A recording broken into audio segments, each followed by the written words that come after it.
કૂચને લઈને હવે આપ મેદાને આવી છે। ટ્રેક્ટર રેલી મુદ્દે કોંગ્રેસ પર નિશાન સાધ્યું। આંદોલન હાઈજેક કરવાની જરૂર નથી તેવું આપ પ્રમુખ ઈસુદાન ગઢવી દ્વારા કહેવામાં આવ્યું છે।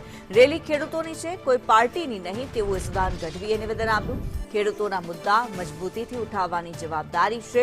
ખેડૂતનો મુદ્દો વિવાદમાં ન ફેરવાય તે માટે આ યાત્રાથી દૂર રહ્યા હોવાનું તેમણે જણાવ્યું।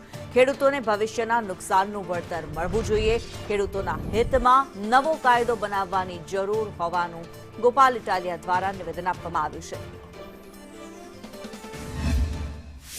જે રેલી છે એ હાઈ ટેન્શન લાઇનના કારણે છે, પણ મિત્રો દુઃખની વાત એ છે કે જ્યારે ખેડૂતના નામે કોઈ રાજકારણ કરે, ખેડૂતના નામે કોઈ પોલિટિકલ પાર્ટીઓ પોતે કોઈના ઈશારે જ્યારે નિવેદનો કરે ત્યારે દુઃખ બહુ થાય। અને એટલા માટે હાથ જોડીને હું પહેલા ખેડૂતોની માફી માંગુ છું। અને એટલા માટે નથી જોડાતો કે ખેડૂતનો મુદ્દો ભટકી ન જાય।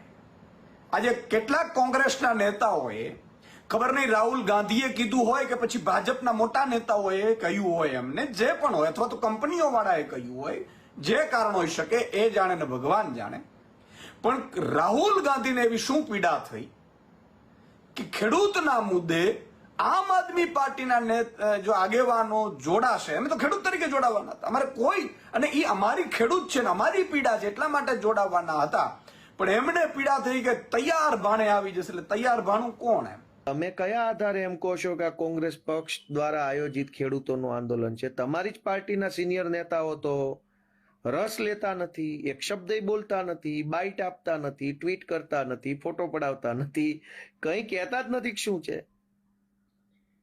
તો કયા મોઢે તમે કોંગ્રેસ પક્ષનું નામ વટાવી અને ખેડૂતોને ગુમરાહ કરવાની વાત કરો છો? વલસાડના ઉમરગામ